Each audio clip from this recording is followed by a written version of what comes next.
So friends, today we will discuss the properties of materials and the factors that plays an important role in the selection of these materials for a given project. In properties में physical properties, mechanical properties, electrical and thermal properties, chemical properties होती है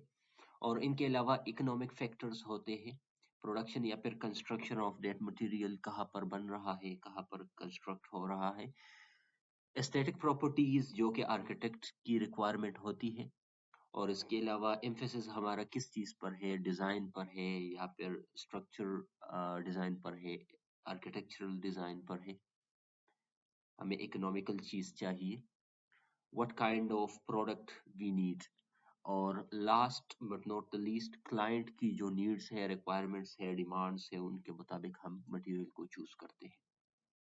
physical properties में आ जाती है density specific gravity porosity water absorption void ratio unit weight etcetera one by one इनको देखते हैं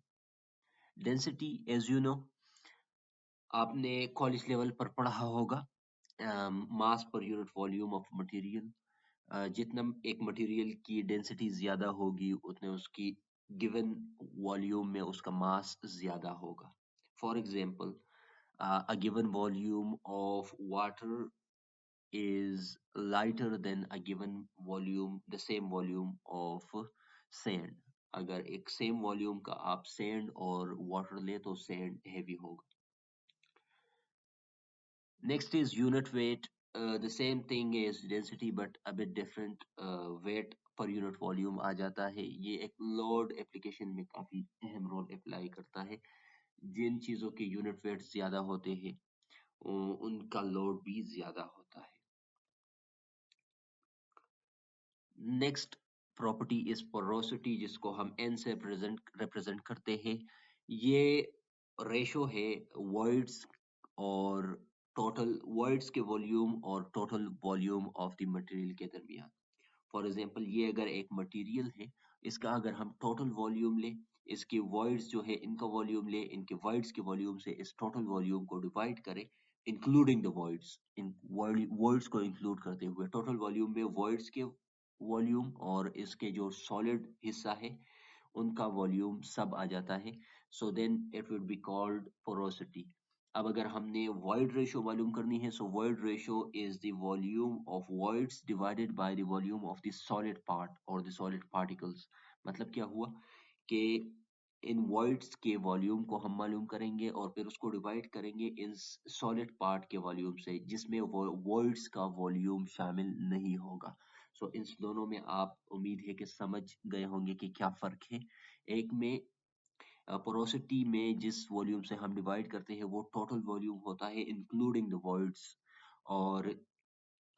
word ratio में हम जो वॉल्यूम लेते हैं कंसिडर करते हैं वो वो वॉल्यूम होता है जो सॉलिड पार्टिकल्स का होता है या जो सॉलिड हिस्से का होता है वर्ड्स के अलावा अच्छा next thing is water absorption एक मटेरियल की वाटर को एब्जॉर्ब और रिटेन करने की जो एबिलिटी होती है एब्जॉर्ब मीन जज़ब करना और रिटेन मीन अपने अंदर रखना बाहर ना छोड़े एब्जॉर्ब करे और बाहर छोड़ दे तो ये वाटर एब्जॉर्प्शन एबिलिटी नहीं है बल्कि वाटर एब्जॉर्प्शन एबिलिटी यही है कि एब्जॉर्ब करके अपने अंदर रख ले तो उसको हम वाटर एब्जॉर्प्शन प्रॉपर्टी कहेंगे नेक्स्ट आते हैं मैकेनिकल प्रॉपर्टीज मैकेनिकल प्रॉपर्टीज में tensile strength compressive strength rigidity hardness creep and fatigue आसान अल्फाज में वो तमाम बिहेवियर जो एक्सटर्नल लोड के अप्लाई करने से मटेरियल शो करता है उसको हम मैकेनिकल प्रॉपर्टी कह सकते हैं first in these is tensile strength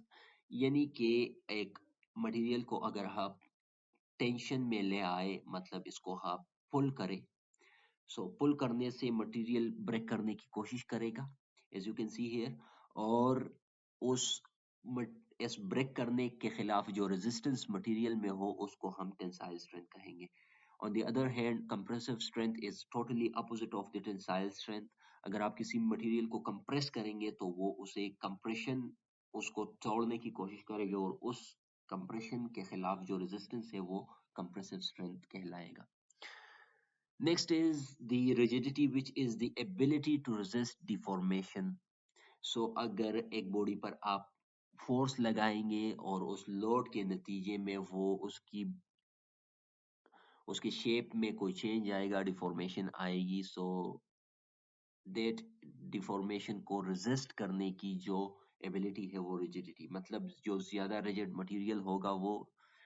زیادہ لوڈ برداشت کر سکے گا وداؤٹ اینی ڈیفارمیشن، اور جس کی ریجیڈیٹی کم ہوگی وہ کم لوڈ میں بھی ڈیفارم ہو جائے گا.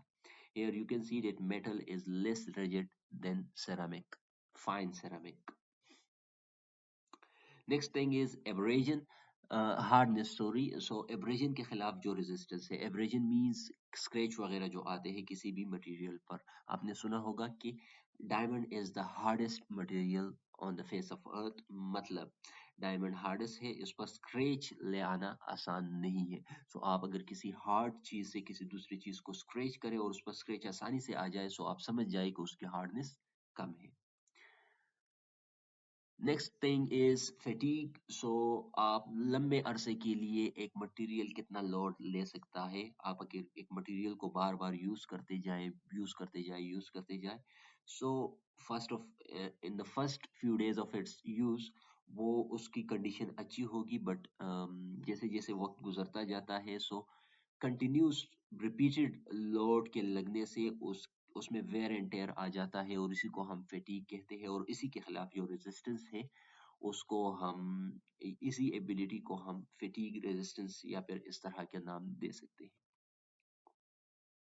اچھا، نیکسٹ ویڈیو میں ہم تھرمل پراپرٹیز اور کیمیکل پراپرٹیز ڈسکس کریں گے.